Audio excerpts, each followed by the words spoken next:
Welcome back to my final episode of the Talk Shop podcast for season 1. First off, I want to give a big thank you to all my guests who showed up for this, as this is the first time I'd actually ever done this. And then thank everyone who's been listening to the podcast lately, and I'm happy to say we will be back for season 2. That being said, my guests that you are about to hear are the cast of Animal Farm Feeding Frenzy, a play that I was fortunate enough to be in back in April of around last year. It had actually been my first time on stage in a while, and I was called in to replace another cast member who unfortunately had to deal with some personal stuff. The cast that I got to work with, some people I knew and some people I just met because I also got brought on in the middle of the play, were just phenomenal. Seeing old friends that I trained with in college during this time was amazing. And then what happened was our director, who was also one of my teachers, her name is Patricia Miller, and you will hear her in this interview, decided to make an audio drama version of it, which is coming soon.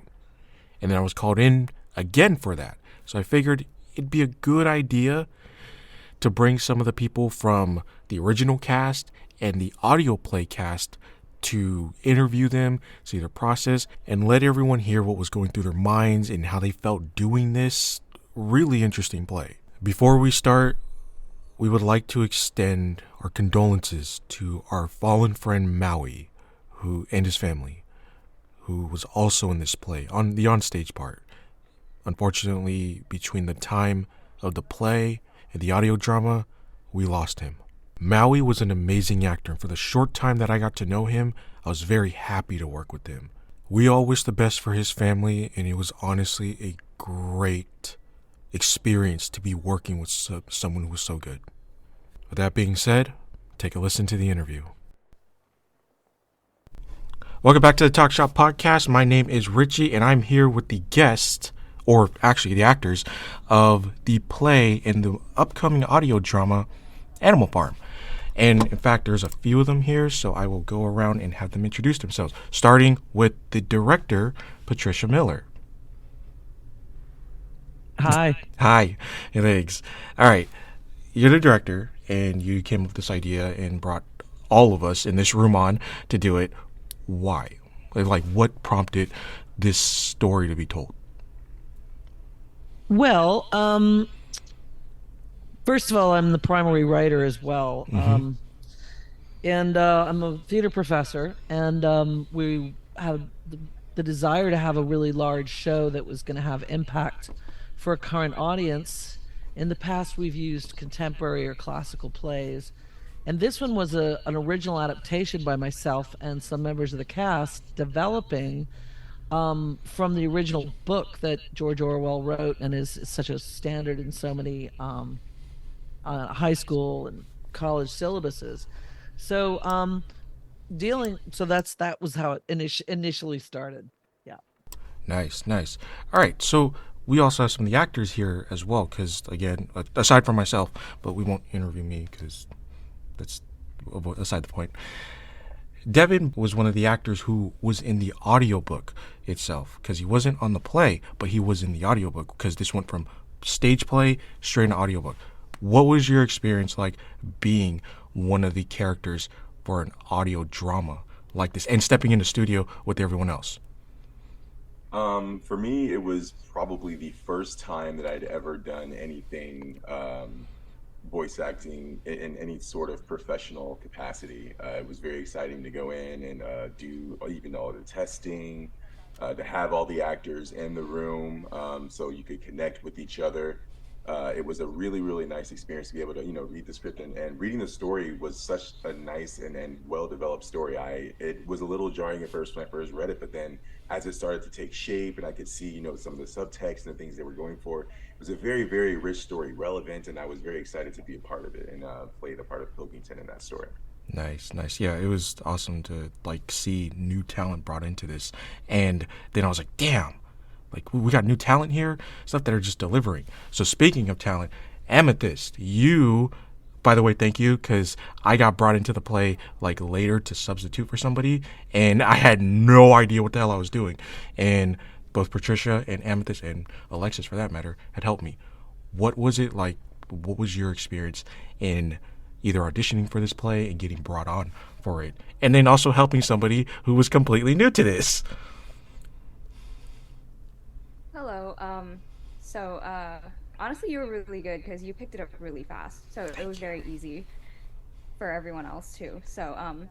I was actually also part of the development part, Right. like part of the writing process. And then in the original, the theatrical play part, I was playing Minimus, and in the audio version, I was playing Minimus and social influencer Kiki. So Right.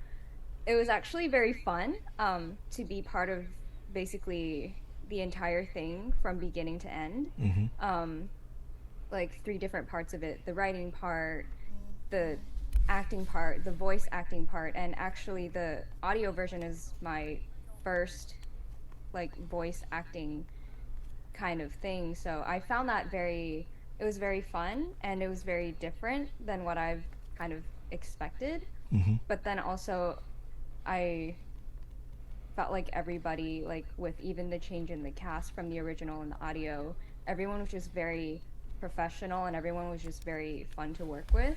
Um, so yeah, I think overall with my experience, it was pretty fun. I learned a lot, met some great people. Yeah, definitely. And it was definitely really good to get the assistance needed when I got brought on at last minute. So again, thank you for that. So moving on to Alexis.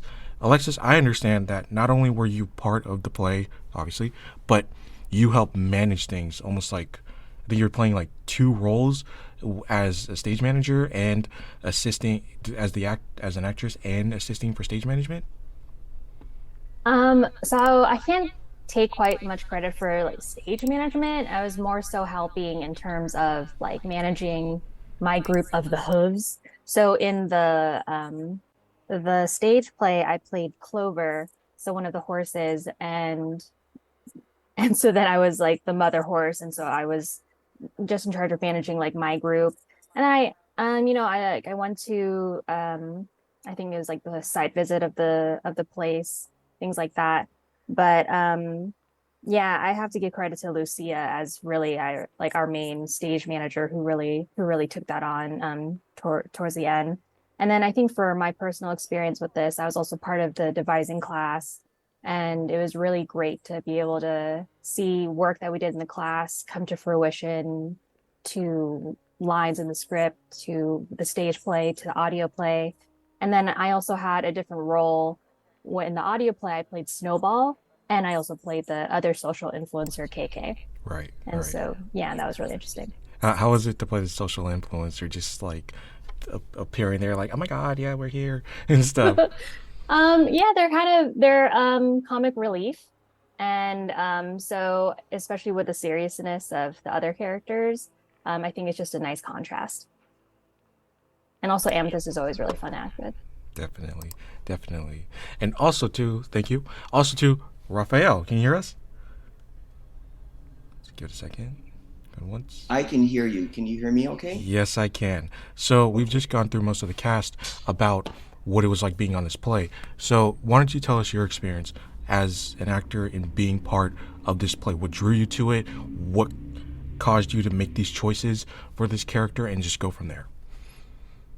All right, great. Well, actually, what drew me to it is mostly Patricia Miller asking me to do the play, and but as I did do the research onto who put together the play, where it was performed, I just saw that it was really a great contemporary work to dive into, um, and because just the subject matter was still relevant. And what I did like about it was how, I don't know if we've already discussed this, but how over the top it is. It's kind of almost like in terms of structure, it's almost like a Saturday Night Live skit where Right. there's an improbable situation putting people together, but what they end up working out and having conflict with is actually very real and very relevant and serious. I mean, I guess we might be speaking to people who haven't seen the play. I think we were required to read it before we showed up at high school.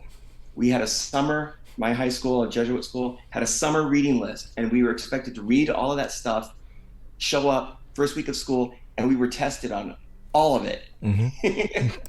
But and then you break it down forward. Um, the what I got into with Animal Farm was that this would have been about the third production I did during the pandemic. Right. And the one of the things that I thought would be a great challenge is how are we going to do this when we're actually not meeting? How are we going to do this? We're not the traditional acting instructor is to be in a room with people, and here we are trying to craft, create scenes, get relationships, and yet our first time together will be hours before we are seen by an audience. Definitely. I thought it was quite a challenge. You know, there was a bit of stress, but you kind of set that aside and go for it.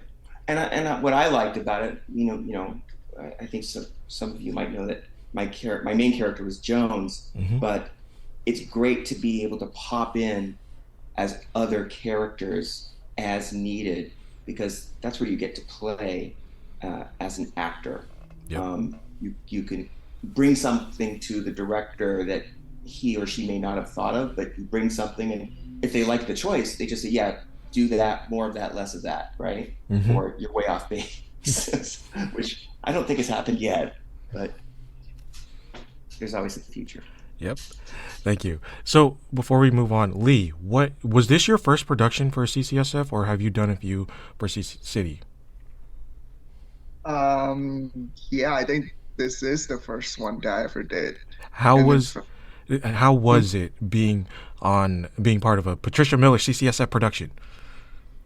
it's really different. It's because I haven't really done any I guess I never really did any theater productions in Right. the States, at least. So, uh, having being around professional people and then being in a professional type of environment is kind of different, but also Mhm. it's fresh for me. And That's pretty good. I'm glad I'm able to do it at least. That's good.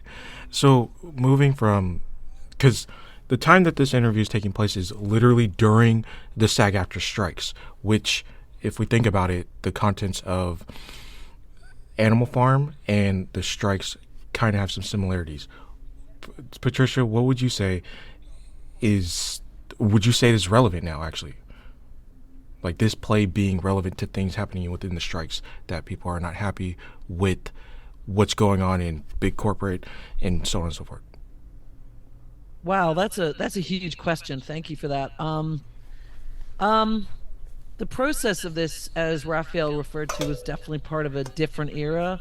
The writing took place in Zoom room groups, which is a way that actually a lot of professional writing teams work these days.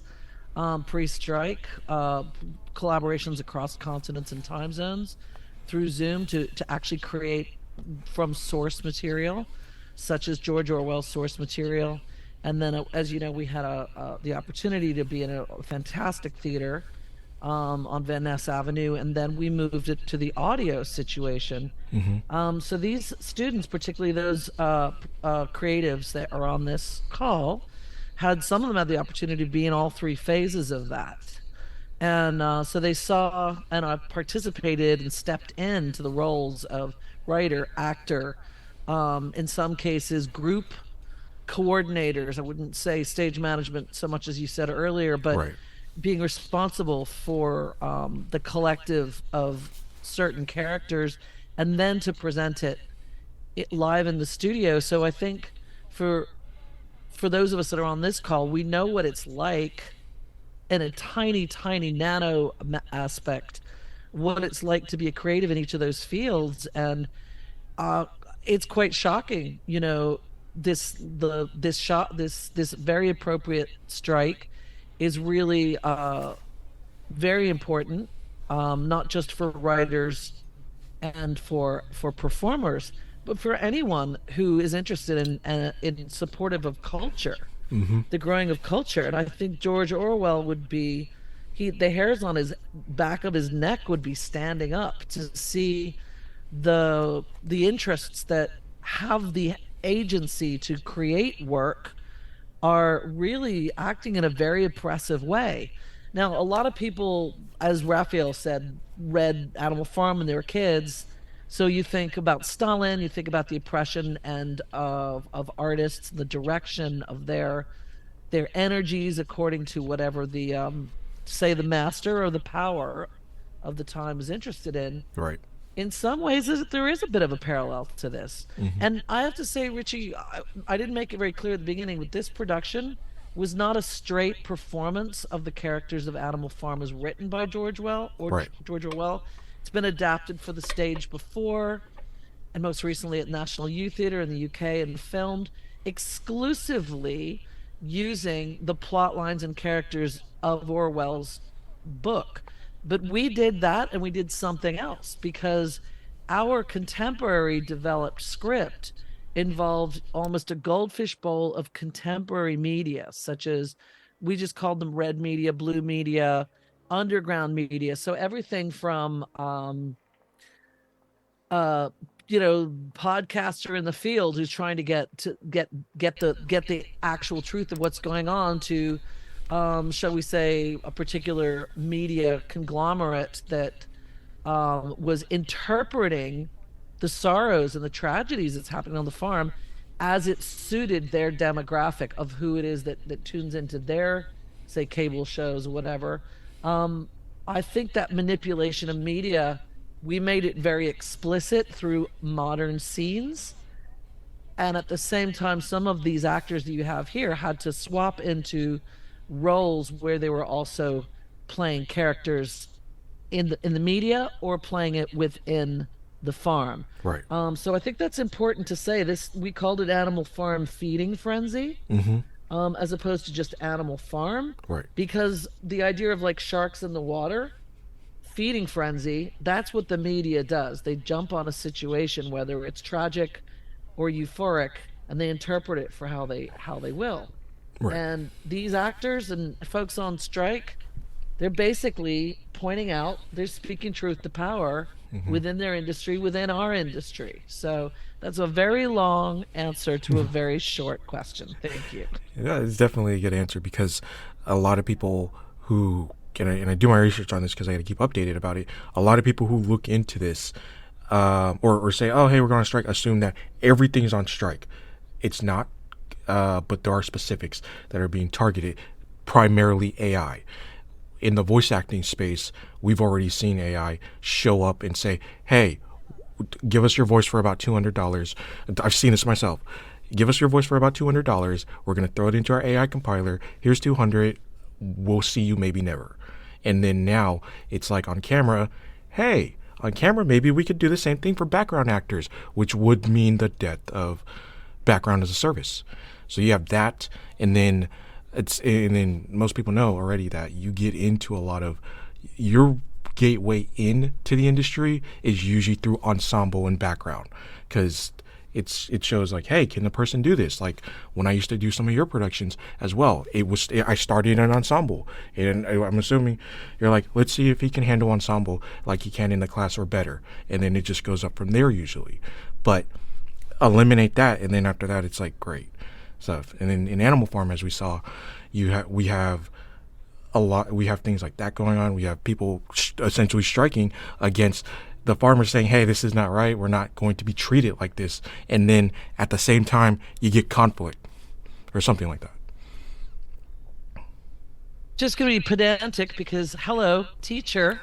The farmers are actually the ones that have the agency. The farmers are the ones Right. in Animal Farm that represent Stalinist Russia, Imperial Britain, and other forces. And it's the animals that are the workers that suffer underneath them. So I just wanted to make sure there aren't any English teachers out there falling off their chair listening to the podcast. Thank you.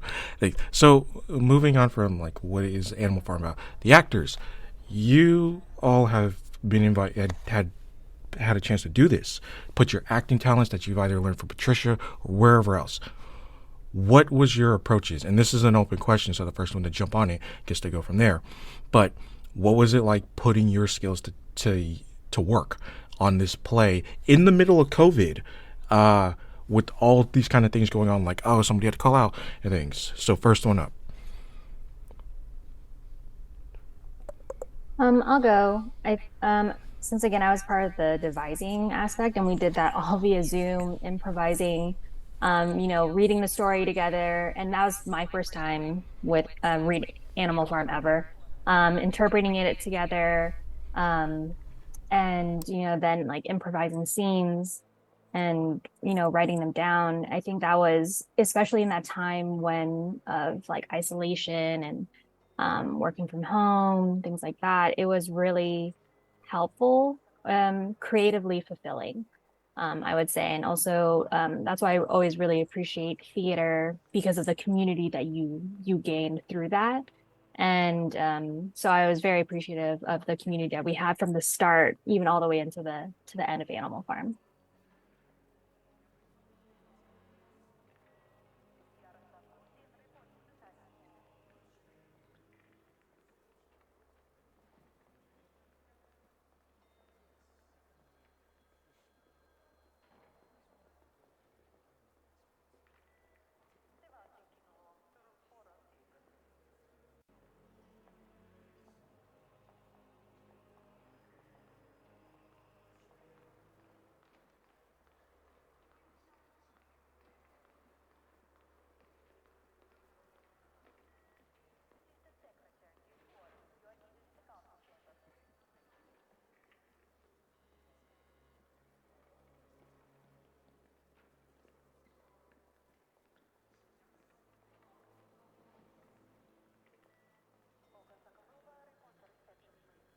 Um, if I still start here, I mean, as far as the Animal Farm stage performance, I was not a part of that. I joined on only for the voice acting part. But prior to that, we had just put on another Patricia Miller CCSF production of Big Love, Mm-hmm. that I was able to be on stage for and participate in, which was an awesome, amazing experience. Met so many talented individuals and put on a great show. So moving from that and then being invited to do Animal Farm and going into voice acting, which is one of my goals, starting here at CCSF when I started last year, Mm-hmm. learning from Patricia the art of acting and learning the finer points and actually learning what acting is and the art form itself.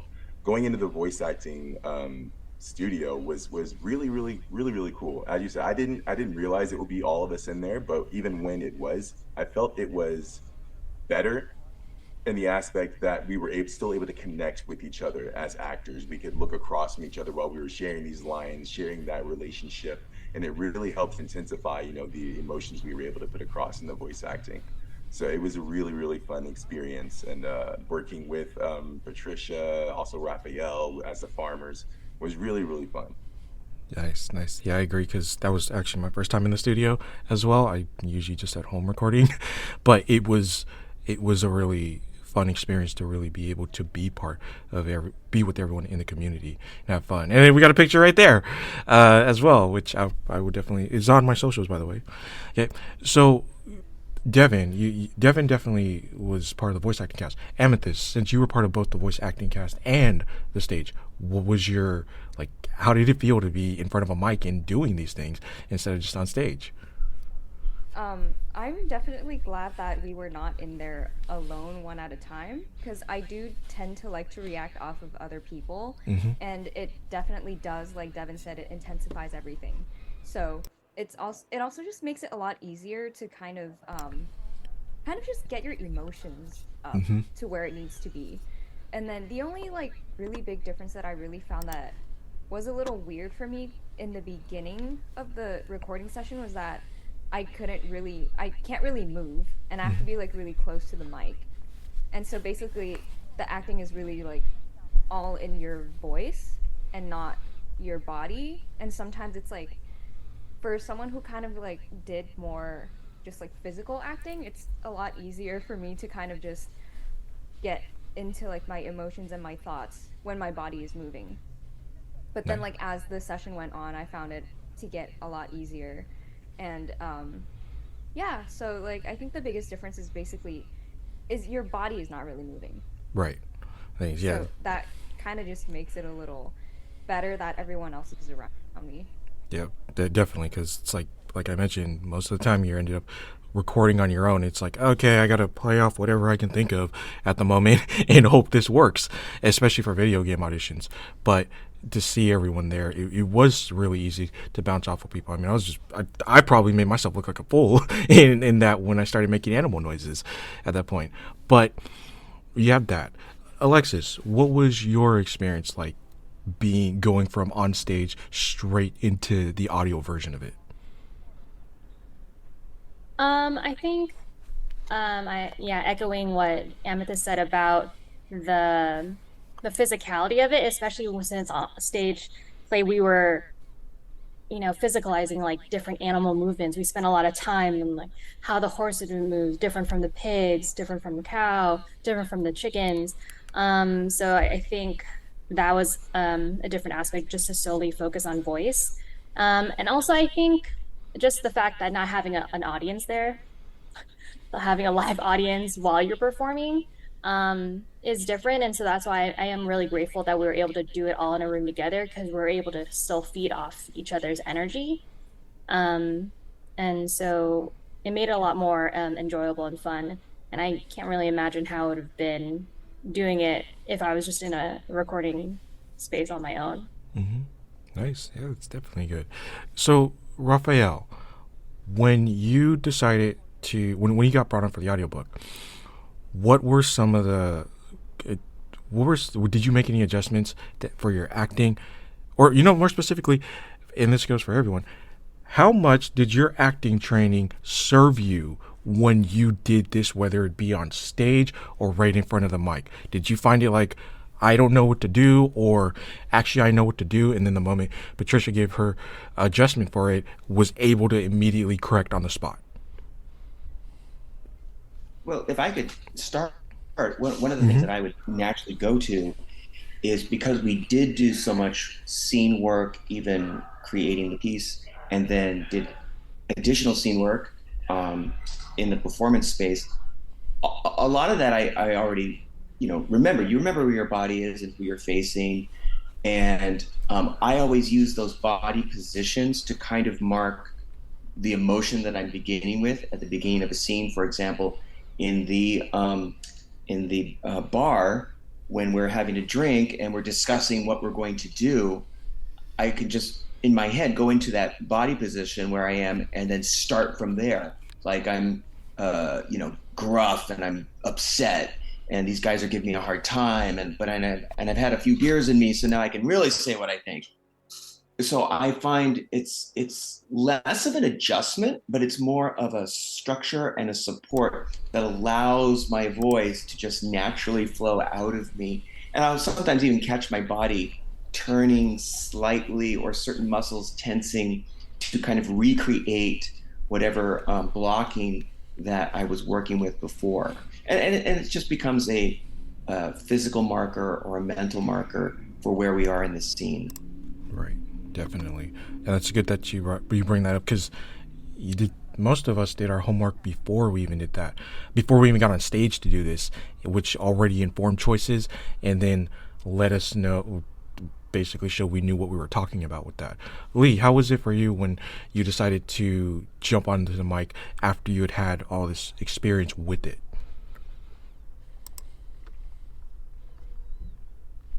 To be fair, this is like my first time even doing a voiceover performance, so I guess in some way, because I'm playing a farmer, right?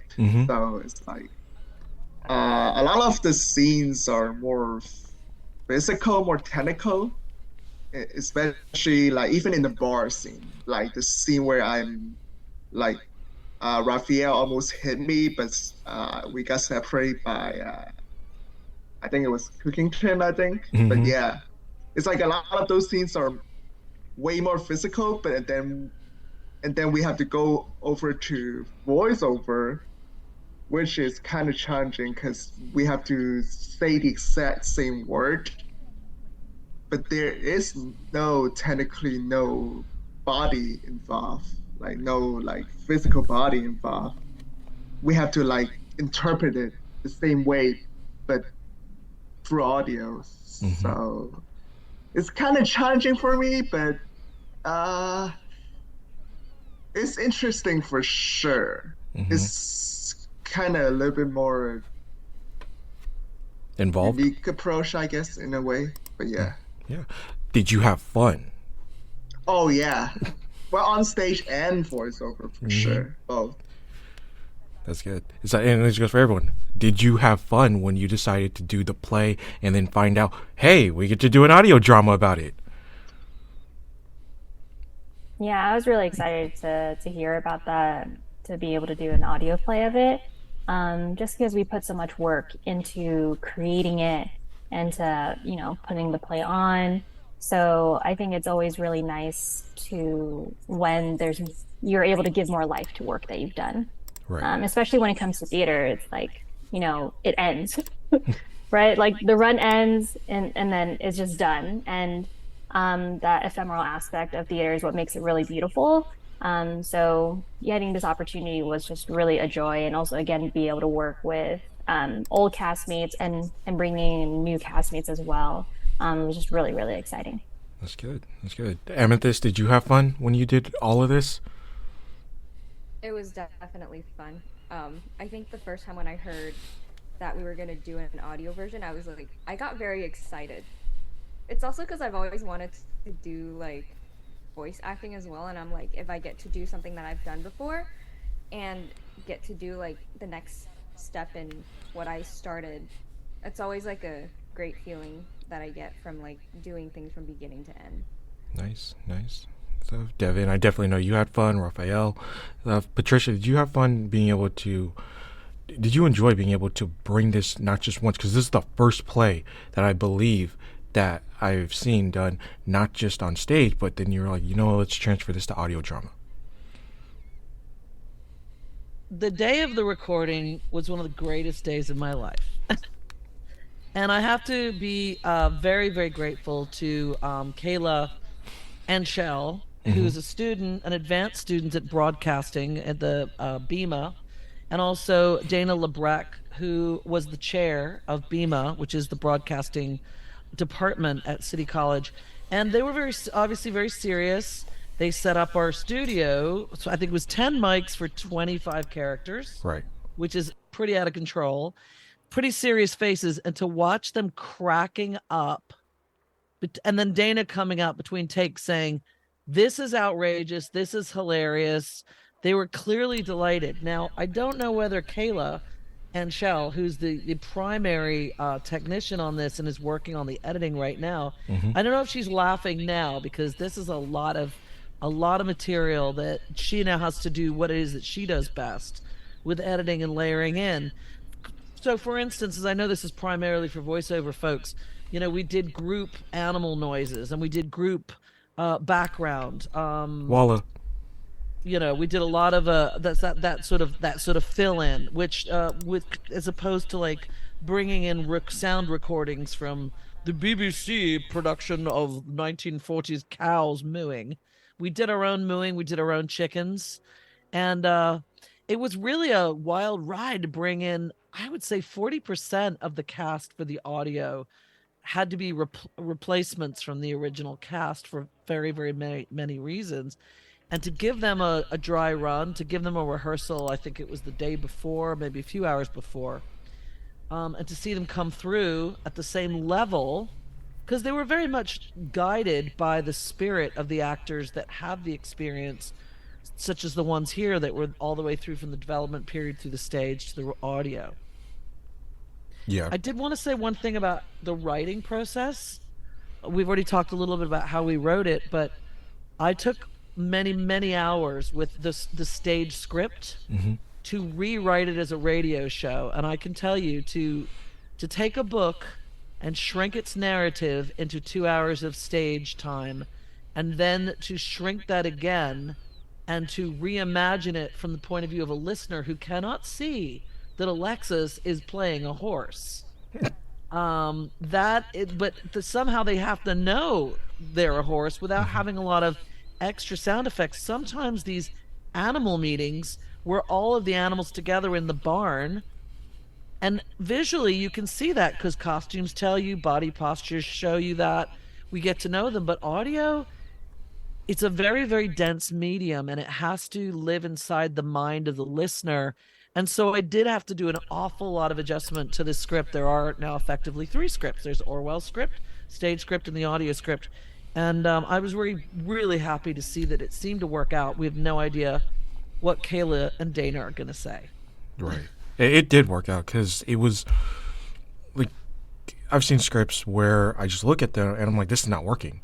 All right, for whatever it is that it's going for. But I looked at this and just immediately, probably because I was part of the production, probably because I was part of the stage play, or just the fact that it was well adapted to be read as for the format it was in, for whatever, whether it be on stage or on or on voice.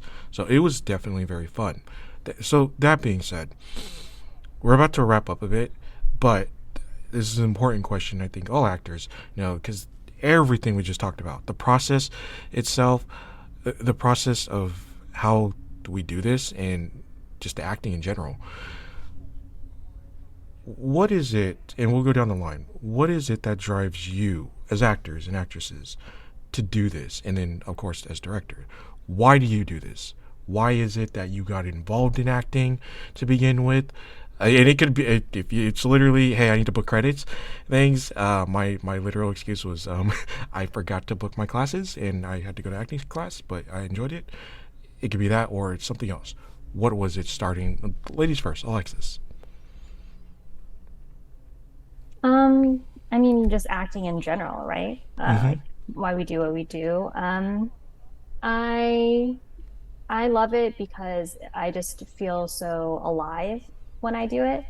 And when you get to perform characters who are different from yourself or in a different world from yourself, you're just able to really just explore and really play. And also it's like, how far can I take this? Like, I think being able to experiment with just my own tool as with my own body, with my own voice, like how crazy can I make this character or how vulnerable can I get?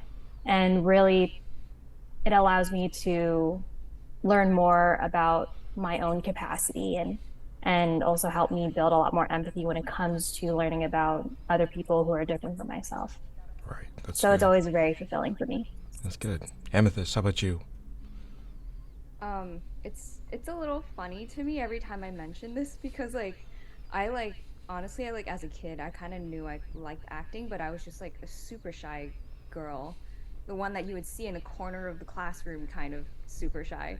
And then there's like this one time where in college I needed a class to fill up the units, so I was like, well, since I like acting, why don't I just try it? And I did, and then I kind of fell in love with it. Mm-hmm. And then I realized that throughout taking more classes and then transferring into CCSF classes with Patricia, I was able to learn just a lot about just acting and like script and everything. And then at the same time, kind of just discover more about myself. And so, like, for people who don't know me, they might think, oh, she talks a lot. But no, it's theater that kind of changed me. And I also realized that growing up, there's a lot of kinds of jobs that I really wanted to do and try. And through acting, I think is something that kind of can fulfill that. It's like me being able to do different jobs, be different people. It's almost like stepping into other people's shoes and kind of living their experiences without having to have that be your actual experience. And I find that just very, I find that very fun, and I find that like very, I can learn a lot from it basically.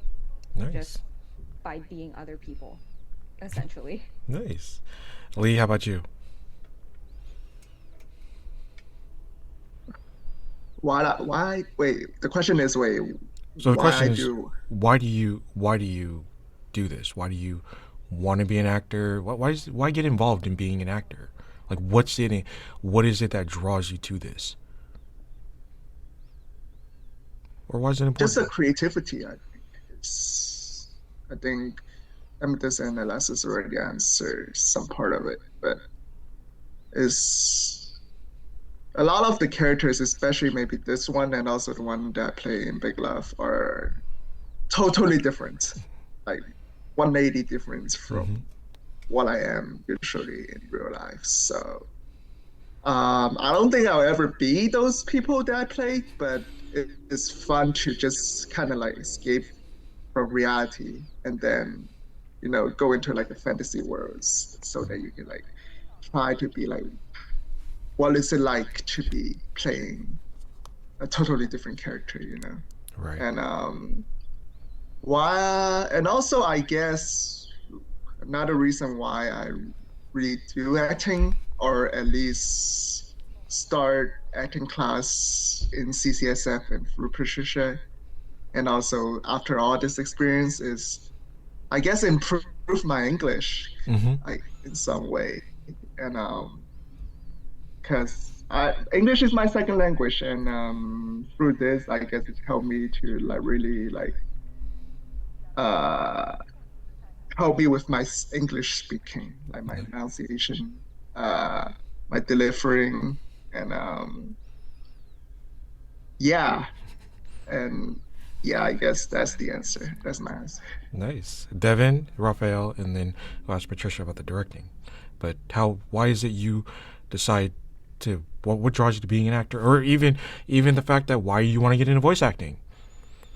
Leeds had a little bit of kind of my inspiration as well. It really started for me as a young child. Me and my older brother would watch so many movies, but not only would we watch movies and cartoons, we'd go out and we'd act them. We'd be out in the yard, we'd grab a stick, and all of a sudden I'm Aragorn, son of Arathorn, and my brother is, Sauron, the evil lord, and we're out and, playing and everything, and we learn how to do our accents. And even from a young child, I loved, doing that.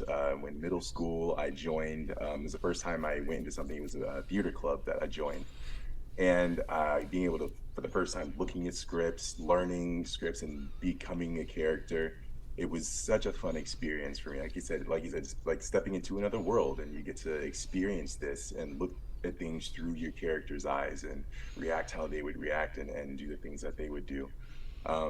I made most of my career and my life in the military, doing air traffic control and aviation, because that was my other life's passion. And I never really got to pursue or see what my acting could do or give it a chance to shine on its own. So when I came out here and joined CCSF last year, this is like my shot at seeing how far I can take my acting and where I can really push this and getting into this career, and learning from her, the actual art of it, learning Stanislavski style, all those things have been such a great experience. But that is why I do it. It is literally one of my life's biggest passions, I say, is acting. The other one was aviation, and I gave that one its shot. So now it's acting's turn to give it a shot and see how far we can take it. Definitely. All right. So Raphael, as well, this question applies to you. Yes.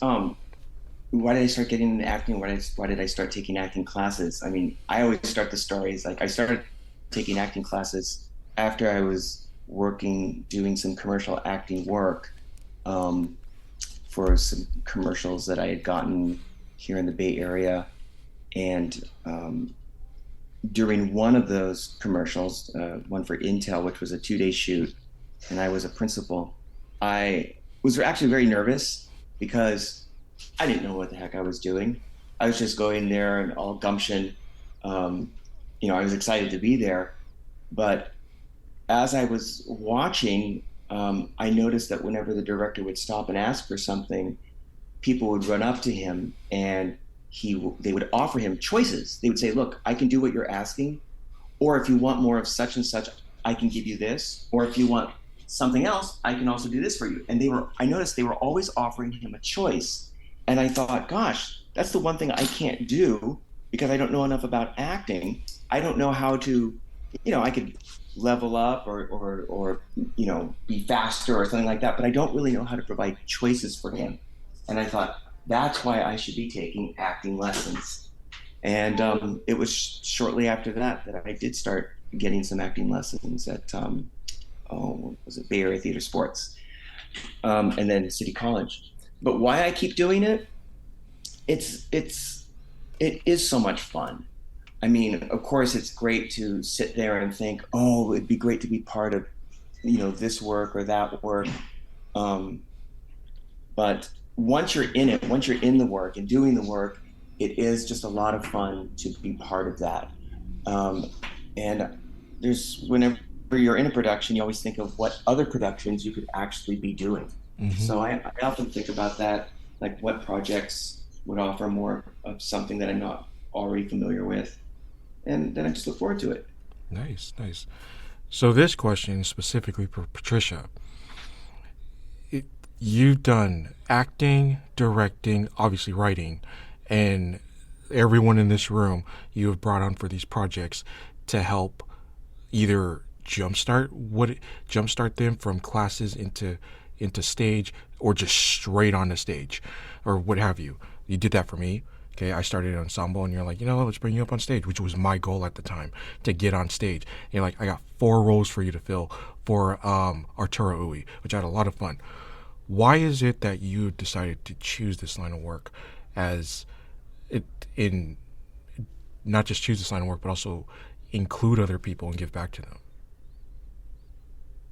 Uh, this is going to sound very cheesy, but I think in some ways this work chooses you. I used to say it's an addiction or a vocation, and I think it's both. And I think people who are on the outside, they're not entirely sure how it all works, and people think that actors are egotistical and narcissistic and just want to be looked at and listened to. And in fact, I find that content creators, and that includes composers, musicians, actors, singers, they're actually, we're sort of portals. We're portals of human experience, and that's portal with a P.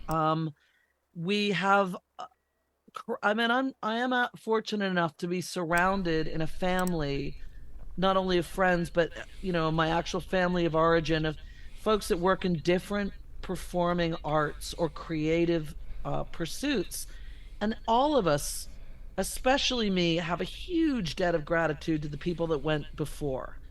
And just like that character in Rogue One that's trying to get that, like, I don't know, it's some sort of floppy disk or something through to the next. It's a science fiction reference, right? The door opens. The people are being pursued by the guards. They've got this piece of information. They reach their hand through the door to someone they can't see to release this piece of information. It's on a disc or something like that. We all know they're going to die, but that information got passed through. We don't know where they got it from. We don't know who's going to receive it. And I know that sounds rather cheesy, but I do believe it is such an energetic exchange between humans, as simple as your grandfather sitting down at the quinceanera telling that story 100 times about how the car broke down, and that's when he met your grandmother. Like, we love storytelling. And I specifically, I was like Amethyst. I was almost inarticulately shy. And so my sister was in acting. She was interested in acting. And so my mother dropped me off at an acting class, hoping that I might actually open my mouth at some point. And as the students and the listeners can notice, I haven't really stopped opening my mouth since then. But I mean, I always have a debt of gratitude to the people that trained me when I was young. And then I became a professional actor, as a professional director in UK. I came here and worked in the film industry for many years, and also voiceover, professional voiceover. So that's why this project was a delight, because we ended up back in the studio, which of all of the venues is one of the best. It's absolutely the best, being in front of the mic, as most of you listeners know about that. It just hits like a great I don't know, pinball machine. It just hits all of the prizes. It hits all of the prizes, and it's an honor, really, to be able to work here and to work specifically at City College, because it's an extraordinary group of people that come from a vast range of backgrounds and levels of training or ambition, including some professionals returning and wanting to brush up their skills, to very, very young people who haven't even had experience in life. and they come together within an ensemble in a class. Because to me, a class is a production. You have to create the circle of trust first. You have to create the group that takes care of the group. And these students, well, not even students, I hate to call you students, these artists in training, all of the folks that you picked, Richie, and others that are not here, but they've always been the one to pass the information along, to help the person that sits next to them, to to give a perspective and share. There's not a diva amongst this crew, but they all deserve their own trailer. That's all I'm saying. So get them a cappuccinos ready because they're ready for their manicure, right? Yeah, that people, we deserve our own trailer. Stuff you got. Right Everybody gets their own trailer. So as we wrap up, again, thank you everyone for joining this podcast. And I know it's a big group, but I was like, man, I gotta get people from the cast of Animal Farm. I can't just pick one or the other things so we can all hear this. So that being said, before we log off about this, where can people find you? Okay, your socials, have you, starting with Raphael.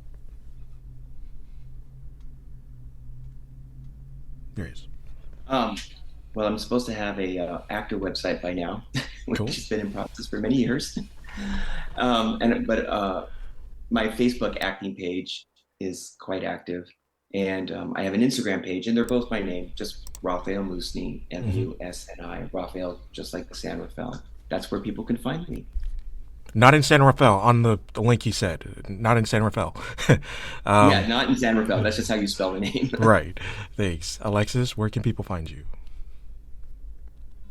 I'm not as active on social media. However, you'll be able to find my work at Bindlestiff. I'm directing my first short play for them, and the play and the short story and the other short stories are premiering September 16th. And we'll have 2 weeks of shows. And then I also was recently casted for Cutting Ball Theater for their show happening in October to November. So you'll find me on stage. Awesome. Congratulations. Lee, where can people find you at? Well, talking about Bindlestiff, I'll be acting in one of the plays as well. And yeah, like Alessa says, it's gonna be the 2 weeks of September 14 to 16, and then the week after that. Yeah.